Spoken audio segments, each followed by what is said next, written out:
Friends, இன்றைக்கி நம்மளோட lunch box ரெசிபியில் நம்ம பார்க்க போகிறது சந்தவம். இது வந்து இட்லி அரிசி இருக்கு இல்லையா, அந்த மாவில் செய்கிறது. இட்லி அரிசியை 2 மணி நேரம் ஊற வச்சுக்கோங்க. ஊற வச்சு இந்த மாதிரி நல்லா தண்ணி பதத்தில் கரைச்சி எடுத்துக்கணும். எடுத்துட்டு இட்லி பாத்திரத்தில் ஊற்றி வேக வச்சு எடுத்துக்கலாம். பாருங்கள், ஒட்டாமல் வரணும் வெந்தால். இது வந்து நம்மளோட நார்மல் இட்லி மாதிரி புஷ்ஷுன்னு உப்பி வராது, நல்லா ஃப்ளாட்டாக தான் வரும், வளவளப்பாக இருக்கும். இதை வந்து நம்ம சந்தவம் பிழிகிற அச்சியில் வந்து போட்டு பிழிய போகிறோம். பாருங்கள், அந்த படத்தில் காமிச்சிருக்கோம் இல்லையா, அந்த மாதிரி தான் இருக்கும் அந்த அச்சு. இல்லைனா நம்ம முறுக்கு அச்சிலே சன்னமாக இருக்கும் இல்லையா, கார சேவ் பண்ணுற தட்டு போட்டு புழிஞ்சிக்கலாம். பாருங்கள், நல்லா சந்தவம் புழிஞ்சி எடுத்தாச்சு.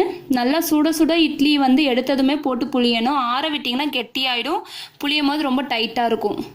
நம்ம சந்தவம் புழிஞ்சி எடுத்து வச்சதுமே பாகு காய்ச்சிக்கணும். அதுக்கு வெல்லம் ஒரு 1/2 கிலோ எடுத்து 1 லிட்டர் தண்ணியில் கரைச்சிட்டு அடுப்பில் வச்சு நல்லா கொதிக்க விடுங்க. தலை கொதிக்கணும். பாருங்கள், ஒன்றும் பாதியமாக இடித்து தண்ணியில் ஊற்றி கலந்துருக்கோம். ஆனால் அது நல்லா கரைஞ்சி கொதிச்சு வந்துடும்.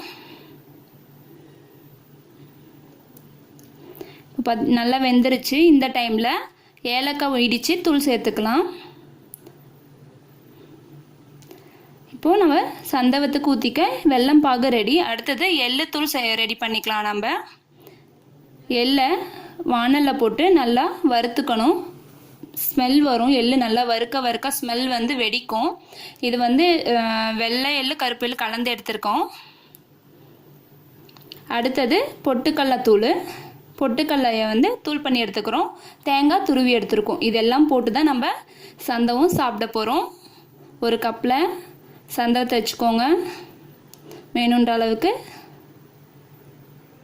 தட்டிலையும் போட்டு சாப்பிட்லாம். நான் வந்து நல்லா அந்த சந்தவத்தோட அந்த வெல்லம் பாகு வந்து நல்லா தெரியணுன்றதுக்காக உங்களுக்கு கப்பில் வச்சு காட்டியிருக்கோம். பாருங்கள், எள்ளுத்தூள் போட்டாச்சு. அடுத்தது பொட்டுக்கடலை தூள் போட்டுக்கலாம். வறுத்த பொட்டுக்கடலை சட்னிக்கு போடுவோம் இல்லையா, அதை தூள் பண்ணி எடுத்துருக்கோம். அடுத்தது தேங்காய் துருவி எடுத்தாச்சு. அந்த தேங்காய் துருவினது 1 ஸ்பூன் போட்டாச்சு.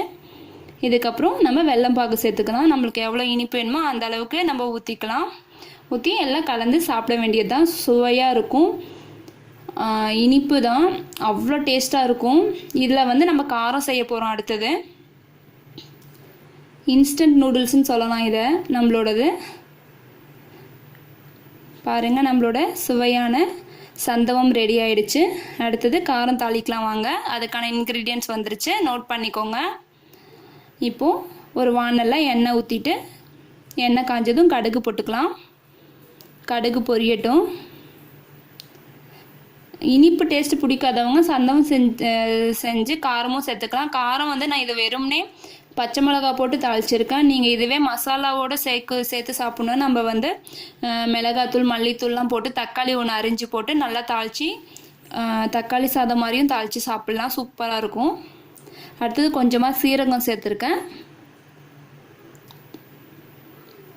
சீரகம் பொரிஞ்சதும் பூண்டு, கருவேப்பிலை, பச்சை மிளகா இது 3த்தையும் கட் பண்ணி எண்ணெயில் போட்டு வதக்கி எடுத்துக்கலாம். கொஞ்சமாக பெருங்காயத்தூள் போட்டிருக்கேன். இது நல்லா வதங்கினதும் நம்ம அடுத்தது ஆட் பண்ணிக்கலாம்.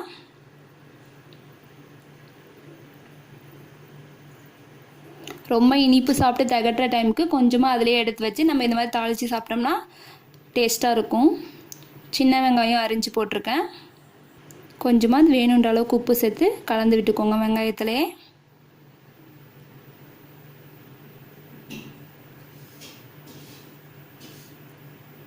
இப்போது நம்மளோட வேக வச்ச சந்தவத்தை இதில் போட்டு கலந்து விட்டுக்கலாம். இதெல்லாம் வந்து பாரம்பரிய முறையில் செய்கிற அந்த கால உணவுகள், அவ்வளோ டேஸ்ட்டாக இருக்கும், சத்தானது கூட. நம்ம நூடுல்ஸ்னு வாங்கி சாப்பிட்றத விட வீட்டிலே நம்ம செஞ்சு சாப்பிட்டா நமக்கும் ஒரு திருப்தி, குழந்தைங்களுக்கு வந்து ஹெல்த்தியானது தான் கொடுக்குறோன்ற மனசு திருப்தியும் கிடைக்கும். நல்லா இதை வந்து 2 ஸ்பூன், நான் நூடுல்ஸ்க்கு ஆல்ரெடி செய்யும் போது சொன்னோம் இல்லையா, 2 ஸ்பூன் வச்சு கலந்து விட்டுக்கோங்க.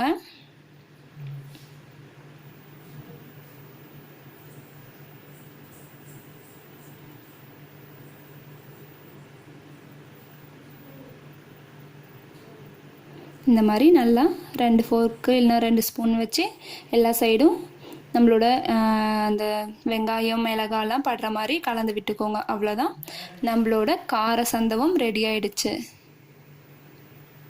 நீங்களும் ட்ரை பண்ணுங்கள் கண்டிப்பாக. வெறும் இட்லி அரிசியில் செய்கிறது தான் இது.